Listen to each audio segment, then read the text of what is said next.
రతన్ గారు, ఇప్పుడు మీ ఈవెంట్లో కూడా ఇద్దరు డైరెక్టర్ గారు కానీ ఇటు ప్రొడ్యూసర్ గారికి కూడా చెప్పడం జరుగుతుంది. అంటే ఇలాంటి వ్యక్తిన బయట ఆయన పైన ఇలాంటి కామెంట్స్ ఇస్తున్నాయన్నది. సో అలాంటి కామెంట్స్ వల్ల మీకు మీ కెరీర్కి ఏమైనా ఇబ్బంది వచ్చిందా? అంటే వంగ గారు ఆయన చేసినటువంటి కామెంట్స్ వల్ల మీకు అది ఉంది ఉంది లేదు అని కాదు సార్. కొన్ని రూమర్స్ ఉంది, వీళ్ళ మీద ఉంది, అందరి మీద ఉంది, పెద్ద పెద్ద మ్యూజిక్ డైరెక్టర్స్ మీద కూడా రూమర్స్ ఉంది. వాళ్ళు దాన్ని ఎలా క్యార్ చేసి నెక్స్ట్ సార్ మనం నిజం అయితే పట్టుకోవాలి. మనకు తెలుసు కదా, I can't judge another people. If somebody is judging me, how can I take?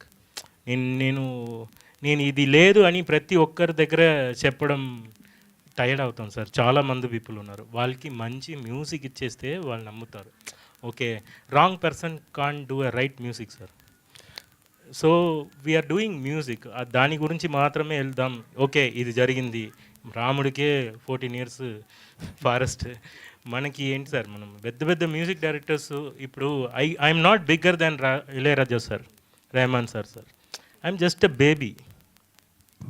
నేను నేర్చుకుంటున్నా, ఇలా మాట్లాడకూడదు, కొన్ని డైరెక్టర్స్తో ఇలా ఉండాలి, కొన్ని డైరెక్టర్స్తో ఇలా ఉండకూడదు, నేర్చుకుంటున్నా. నా దగ్గర చిన్న చిన్న ఫ్లాస్ ఉండొచ్చు, మేబీ నాకు తెలియట్లేదు. అదే ఇన్సైడ్ స్టోరీ, నేను ఆల్రెడీ చెప్పాను. అది బయట వచ్చి చెప్పడం, ఇప్పుడు నాకు ఇక్కడ వచ్చి నన్ను చాలా, ఇప్పుడు వీళ్ళు హాస్పిటాలిటీ ఇస్తున్నారు, మీరందరూ మాట్లాడుతున్నారు, నేను అక్కడేంచి వచ్చి నన్ను ఎలా అక్సెప్ట్ చేస్తారో లేదో అన్న భయంతో వచ్చాను. చాలామంది పీపుల్ నన్ను బిడ్డలాగా చూసుకున్నారు, హాస్పిటాలిటీ ఇచ్చారు. ఒకరి గురించి బయట చెప్పకూడదు అన్న మేనర్స్ని నాకు నేర్పించినది తెలుగమ్మ. ఓకే, ఆ మేనర్స్ నాకు నేర్పించిందే ఇక్కడ వీళ్ళు అందరూ, పెద్దవాళ్ళందరూ. సో అది ఆ మేనర్స్, అది నేను కాపాడుకోవాలి. ఇంకొకరు బాగా ఉన్నారు, big directors, they are talented అని చెప్పడం, నాకన్నా ఇతను టాలెంటెడ్, నాకన్నా ఇంకొక మ్యూజిక్ డైరెక్టర్ పెద్దగా బాగా చేస్తున్నారు అని చెప్పడంలో నాకు ఈగో లేదు. సో నాకు ఈగో లేదు, మేనర్స్ ఉంది అంతే. సో ఆయనతో వర్క్ చేయడం మీకు ఎలా అనిపించింది అసలు ఆ టైంలో? ఎవరితో? సందీప్ రెడ్డి వంగతో మీకు ఎలా? సందీప్ సార్, నేను మళ్ళీ చెప్తున్నా, సందీప్ గారు is like my father. Another thing, why I'm telling is father అంటే ప్రతి ఒక్కరు టాలెంట్ లెవెల్లో ఇది సార్. ఇప్పుడు Sandeep sir also is like baby. You can't compare with GK Vishwanath గారు. 100 ఎన్నో మూవీ చేసిన వాళ్ళు. So he's a young rugged swag boy. So he's also baby. I'm nothing compare to any other big musicians. సో ఇలాంటి కొత్త ఒక 3 ఫిలిమ్స్ చూసి నేనేం చెప్పకూడదు సార్. నేను 20 మూవీస్ చేసా అంతే. ఇంకా ఉంది, 1000 మూవీ చేసిన రాజా గారు హంబుల్గా ఉంటున్నారు, రెహమాన్ సార్ హంబుల్గా ఉంటున్నారు. నేనేంటి సార్, జస్ట్ స్టార్టింగ్. నెక్స్ట్ మళ్ళీ ఏమైనా అవకాశం వస్తే మళ్ళీ చేయడానికి మీరు రెడీగా ఉంటారా? It's director choice. ఇప్పుడు మీరు ఇప్పుడు నాకేంటంటే సార్, నా మీద ఇంకొకటి చెప్తారు, తొందరగా చేయలేదు. వాళ్ళు తొందరగా చేస్తే ఇప్పుడు 5 months మూవీ రాధా, బాపి గారు నాకు ఇచ్చారు రాధా అని ఒక movie. It's 5 months movie. So movie 5 months అంటే నేను 5 months, మూవీ 5 years అంటే తోడు ఉంటాను. మధ్యలో మూవీ ఆగి కూడా జరుగుతుంది, ఇక్కడ కూడా జరిగింది, ఆ మూవీలో కూడా ఆగింది. సో తోడు ఉన్నాను, 3 years తోడు ఉన్నాను. బయట వచ్చి ఎవరు చెప్తారో లేదో తెలియట్లేదు. అన్ని మూవీస్ ఇస్ మై మూవీ. నాకు ఇచ్చిన ఆపర్చునిటీ, నా పని చేసుకుని వెళ్ళాలి అంతే. సందీప్ రెడ్డి గారు, హూ ఎవర్ నా గురించి నేమ్స్ తీసుకోవచ్చు, no problem sir, no problem. Because that distance లో ఉండడం వలన వన్ నేమ్ ఇస్ రిటర్నింగ్. ఇక్కడ ఇండస్ట్రీకి అక్కడే లేదు, నా గురించి ఎవరు ఏం చెప్పినా వాళ్ళు నా డైరెక్టర్ సార్. వాళ్ళ గురించి బయట వచ్చి చెప్పకూడదు. ఓకే, ఇతనికి నాకు ఏదైనా డిస్కషన్ వస్తుంది, ఆర్గ్యుమెంట్ వస్తుంది అనుకోండి, అది మా మధ్యలో. నాన్న, అమ్మ, ఫ్రెండ్స్, ఒకరొకరు అదే చెప్పాను, ఒకరు ఫ్రెండ్స్గా బిహేవ్ చేస్తారు, ఒకరు నాన్నలాగా, ఒకరు అమ్మలాగా. అలాంటి ఇంటర్వ్యూస్, అలాంటి కాంట్రవర్సీ వచ్చిన తర్వాత ఉండిపోరాదే మూవీ సాంగ్ రిలీజ్ అవుతుంది, పెద్ద హిట్. చాలా పీపుల్ ఆర్ చాలా బాగుంది చెప్తున్నారు. త్రివిక్రమ్ గారు ఒక మూవీలో అలా వైకుంఠపురంలో అల్లు అర్జున్ ఇది డ్యాన్స్ చేస్తున్నారు. సుకుమార్ గారు ఒక మూవీ లాంచ్ చేస్తున్నారు. మహేష్ బాబు గారు ఇప్పుడు అకాడమీ బాంలో సాంగ్ రిలీజ్ చేస్తున్నారు. రామ్ చరణ్ గారు end of the movie first ticket తీసుకుంటున్నారు. చాలా మంచి పీపుల్ ఇన్ ఇండస్ట్రీలో నన్ను పైకి ఎక్కడానికి చాలా హెల్ప్ చేస్తున్నారు. కీరవాణి గారు, డిఎస్పి గారు, తమన్ గారు సాంగ్ బాగుంటే ఫోన్ చేసి బాగుందిరా బాబు అన్నట్టు చెప్తున్నారు. అనదర్ థింగ్, నాకే దానికి అది బాధ ఉందనుకోండి, అప్పుడే బయట వచ్చి నేను సరే వాళ్ళు ఇలా చేశారు నేను ఇలా చేశారు అన్నట్టు ఎక్స్పెక్టేషన్ ఏంటి? అతను తిట్టారు నేను తిట్టాలా? లేదు, అది నేను రదన్. నా గురుగారు Rahman sir, he chose love. Hate and లవ్లో ఆస్కర్ డైలాగ్ అదే కదా. So choose love. మనం ఇలా ఉండడం, నేను ఇలా ఉండడం, నేను ఇలాగే సార్. కోపం వస్తే చూపిస్తాను, మళ్ళీ నెక్స్ట్ మినిట్ నా తప్పేంటి నేను ఫీల్ అవుతాను, నెక్స్ట్ ఏం కరెక్ట్ చేసుకోవాలి. ఎలాంటి మూవీకి సంబంధించిన ఒక్క ట్రాక్లో నా క్వాలిటీ సఫర్ అవ్వదు.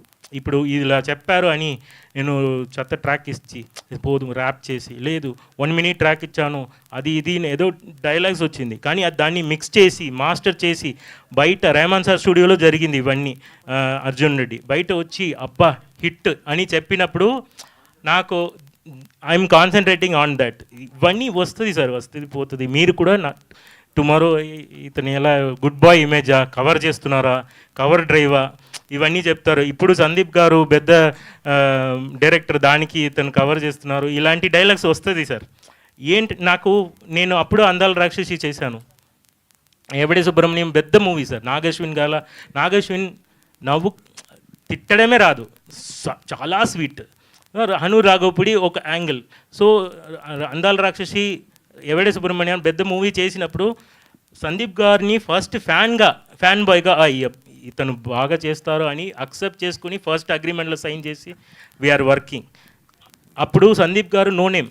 సో స్టార్టింగ్లో సందీప్ ఇప్పుడు నాకన్నా పెద్ద guy, because he's knowledge like that only. ఆ టైంలో అతన్ని నమ్మాను కదా. సో అలా నమ్మి అతనితో వర్క్ చేసిన అదే fan. Next Tamil version of Arjun Reddy నేను చేశా. అతని మీద కోపం ఉంటే నాకు ఈ మూవీ వద్దు, నన్ను ఇలా చెప్పారు, నన్ను నడుచుకోలేదు, మనసు నుంచి చెప్తున్నా. He's great director. Telugu cinema బయట రావడానికి అన్ని డైరెక్టర్స్ కష్టపడుతున్నారు. దీంట్లో ఫ్లాస్ ఇప్పుడు డైరెక్టర్స్కి, కెమెరామెన్కి, డైరెక్టర్స్కి, హీరోకి చాలా గొడవలు వస్తుంది, బయట ఎవరు చెప్పట్లేదు. చెప్పింది కాబట్టి వచ్చింది. ఇప్పుడు అది నేను పట్టించుకోలేదు. ఇప్పుడు నేను పట్టించుకోనంటే మంచి సాంగ్స్ రాదు నెక్స్ట్ మూవీలో. సో ఎనీ ఆపర్చునిటీ, నాలాగా మ్యూజిక్ డైరెక్టర్స్ ఒక్కొక్క సాంగ్ కోసం తిరుగుతున్నారు సార్.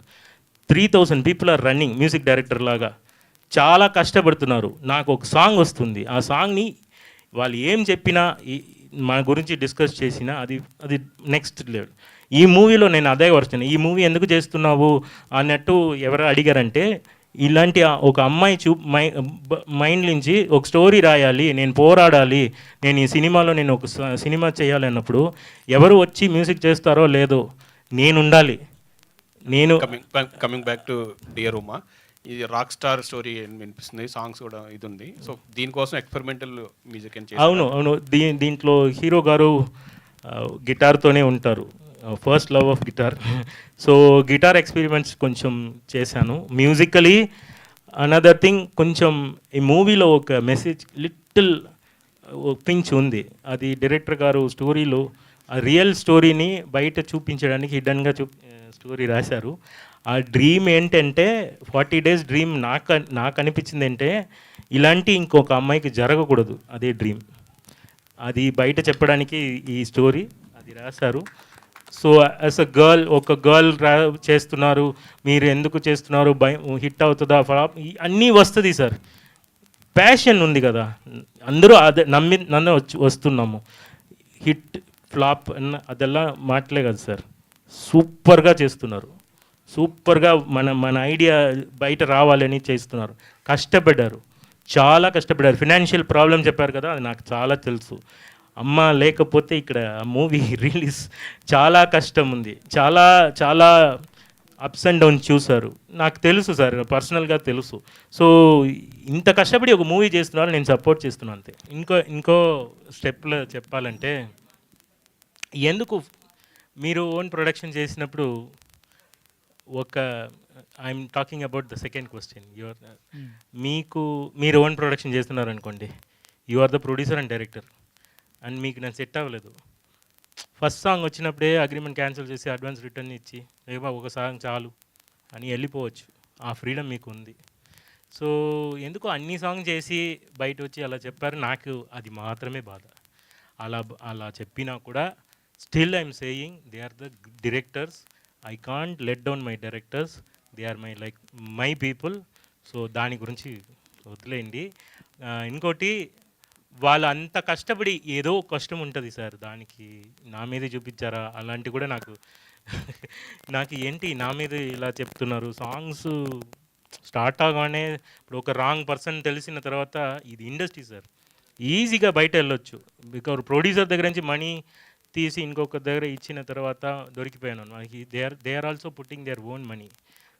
సమ్ ఎనీ రాంగ్ అయిన ఇండస్ట్రీ పెట్టుకోదు, తీసేస్తుంది. మంచిగా వర్క్ చేసినప్పుడు పెట్టుకుంటుంది. ఈవెన్ ఐ గాట్ మంచి సాంగే ఇవ్వాలి, మంచి సాంగే ఇచ్చాను, దాన్ని నిజం. దాంట్లో నేను చేసిన ప్రతి ట్రాక్ ఒక డైరెక్టర్కి రైట్ ప్లగిన్ ఉండాలి. Most of this directors fans ఉంది, మళ్ళీ అతను గుడ్ బాయ్ ఇమేజ్ చూపిస్తున్నారా అన్నట్టు చెప్పినా కూడా I'm the first fan of the director. మీ అందరికీ తెలియక ముందు ఆ డైరెక్టర్ నాకు స్టోరీ చెప్పినప్పుడు ఈ స్టోరీ సూపర్ ఉంది, బాగా అందుకే కంపోజ్, చుమ్మా ఏదో జెరాక్స్ కాపీలాగా ట్యూన్ రాదు సార్. అతను చెప్పినది విని థింక్ చేసి దానికి ఒక ట్రాక్ యాడ్ చేసి కాపీ కొట్టకుండా పక్కన ఇలాంటి సాంగ్స్ రాకుండా నా గురుగారు ఫ్లేవర్ రాకుండా అన్నీ ఇదిలాగా ఉంది అదిలాగా ఉంది అని చాలా వర్క్ చేసి, నా దగ్గర ఒక టీం ఉంది, నా టీం అందరూ ఈ మూవీ కోసం వర్క్ చేస్తున్నారు. ఓన్లీ వన్ మ్యాన్ షో కాదు, నా దగ్గర ఒక 30 families are working. So everybody దాని డ్రీమ్ పెట్టి, ఒక వైలిన్ ప్లేయర్ ఈ పాటలో వైలిన్ వాయిస్తే ఇది హిట్ సాంగ్ అయితే నా లైఫ్ బాగుంటుంది అని చాలా కోరికలు ఉంటున్నారు. నా బాధ ఏంటంటే నా మీద అలా వచ్చినప్పుడు ఆ ఫ్యామిలీస్ కూడా అఫెక్ట్ అవుతుంది, నా ఫ్యామిలీ కూడా అఫెక్ట్ అవుతుంది. ఇలా ఇన్సైడ్ స్టోరీస్ బయట రాకుండా ఇది సెట్ అవ్వలేకపోతే బయట వెళ్ళొచ్చు ఈజీగా. They are all very happy about my work and all. Even those people are sir, లేకపోతే ఎందుకు పెట్టుకుంటున్నారు మూవీలో? ఇంత కష్టపడి ఇచ్చిన సాంగ్ని ఎందుకు మూవీలో పెట్టుకోకపోతున్నారు? So they are happy about their songs. Product correct ఉంది, నా బిహేవియర్స్లో ఏదో చేంజ్ చేయాలనుకుంటున్నారు వాళ్ళు. ప్రతి ఒక్కరు పోయి కరెక్ట్ చేయడం, మీరు ఇలా ఉండండి అని చెప్తే వాళ్ళు ఉంటారా? అలా కాదు కదా. నేను అలా కాదు, నేను I'm fighting for personal issues. నాకు ఎవరికి I'm the first one of నేను మళ్ళీ చెప్తున్నా, హూఎవర్ మీరు నా కాంట్రవర్సీ గురించి మాట్లాడుతున్నారో వాళ్ళకి నేనే ఫస్ట్ ఫ్యాన్. ఓకే, తెలివిగా చెప్తున్నా, ఇది ఏదో మైండ్ నుంచి ఇది ఇప్పుడు నుంచి ఆపేద్దాం. నెక్స్ట్ ఒక మూవీ చేయడానికి లేట్ అవుతుంది, నేను ఇప్పుడు ఫైనల్ స్టేట్మెంట్గా ఎనీ న్యూ మూవీ, కొత్త మూవీకి నేను వర్క్ చేస్తున్నా. నేను చేసిన ప్రతి మూవీ కొత్త డైరెక్టర్స్తో, ప్రతి మూవీ నేను క్యాల్కులేట్ చేసుకోండి, ఫస్ట్ నుంచి అందాల రాక్షసింది ఇప్పటి వరకు నేను చేసినదని కొత్త డైరెక్టర్స్తో. సో ఇలాంటి వర్క్ చేసినప్పుడు ఒక సాంగ్, సే ఫర్ ఎగ్జాంపుల్ ఫ్రెండ్లీగా మాట్లాడదాం, ఒక సాంగ్కి 1 వీక్ సార్, మూవీలో ఫైవ్ సాంగ్స్ సార్, 1 వీక్ పెట్టుకోండి, 1.5 months సార్. దాన్ని రికార్డ్ చేయడానికి 1.5 month పెట్టుకోండి. లిరిక్స్ రాయాలి, సింగర్స్ పెట్టుకోవాలి, బడ్జెట్ చూడాలి. So 1 month 3 months. ఒక మూవీకి బ్యాక్గ్రౌండ్ సైడ్ చేయడానికి 1 month పడుతుంది అనుకోండి, ఎక్స్ట్రా మంత్ 20 days అవుతుంది. సో 1 month కూడా పోయింది, 4 months. 4 months పైన వాళ్ళకున్న ఫినాన్షియల్ ప్రాబ్లం అన్నీ ఉంటుంది, డిలే అవుతుంది. సో ఒక ప్రాజెక్ట్ యాజ్ అ మ్యూజిక్ డైరెక్టర్గా 5 months పైన చేస్తే నేనే మంచి మ్యూజిక్ డైరెక్టర్ కాదు కదా. నేను పెద్ద బాగుమలి కేజీఎఫ్ లాగా ఉంటే ఇంకా 2-3 months ఎక్స్ట్రా అవుతుంది, మేబీ 1 year అవుతుంది. 1 yearకి పైన నేను ఒక మూవీ చేస్తున్నాను అనుకోండి, నేను మంచి మ్యూజిక్ డైరెక్టర్ కాదు. ప్రతి మూవీ నా వల్ల డిలే అవ్వదు, ఇది నేను తెలివిగా ఓపెన్గా చెప్తున్నా. Any director feel free to come and work with me. మీకు లేదు నాకు ఫినాన్షియల్ ప్రాబ్లం ఉంది, మీరు ఇంత టైంకుల్లో చెయ్యాలి అని నేను చెప్పకూడదు సార్. సినిమా చేయడం ఎంత కష్టం తెలుసా? ప్రొడ్యూసర్గా, డైరెక్టర్గా నా గురించి చెప్పిన వాళ్ళు కూడా చాలా కష్టపడి చేశారు ఆ మూవీని, నాకు తెలుసు, పర్సనల్గా తెలుసు. మూవీ ఆగి చేశారు, చాలా కష్టం. ఇప్పుడు చెప్పారు కదా, చాలా కష్టపడిదా ఒక మూవీ బయట వచ్చినారు. మీరు ఈ టైంకులో చేయండి అని చెప్తే అది అహంకారం. నేను అలా చెప్పను. మీరు ఫస్టే నాకు 1 మంత్లో ఫినిష్ చేసుకుని తీసుకెళ్ళి వెళ్ళిపోండి. 1 మంత్లో I will give all the songs. అలా ఉంటే 12 మంత్స్కి 12 మూవీ చేయొచ్చు. I'm selectively doing a right movie and that ఆ క్వాలిటీ సఫర్ అవ్వకూడదు. నన్ను నమ్మి వస్తున్నారు, నమ్మకం ద్రోహం చేయకూడదు అని ఆ క్వాలిటీలో నేను చేస్తున్నా. This is the end of the controversy. So I'm telling you, all the directors feel free to think, investigate చేయండి ఎలా చేశారు అని ఇన్వెస్టిగేట్ చేయండి. గుడ్ సాంగ్స్ ఆర్ ఇక్కడ డిఫాల్ట్. సో నన్ను నమ్మి అదే చెప్తున్నాను, నా ఫ్యామిలీస్ ఉంది, నా ప్లేయర్స్ ఫ్యామిలీస్ ఉంది, ప్రతి మ్యూజిక్ డైరెక్టర్కి ఇదే. Everybody wants to win sir. నేను కాదు, నాకన్నా ఇంకొక మంచి మ్యూజిక్ డైరెక్టర్ ఉన్నారంటే అతనికి ఇదే status. So every one wants to win. ఇలాంటి చిన్న చిన్న ఐడియాలజీలో అది ఒక కోపంలో ఏదో ఒక రోజు తిడతారు, రేపు కలిసిపోతారు. సో దాంట్లో ఇంకొక ఫ్యామిలీస్ సఫర్ అవ్వకూడదు. So I want to give a good music because అన్నం పెట్టింది తెలుగమ్మ, నేను ద్రోహం చేయను.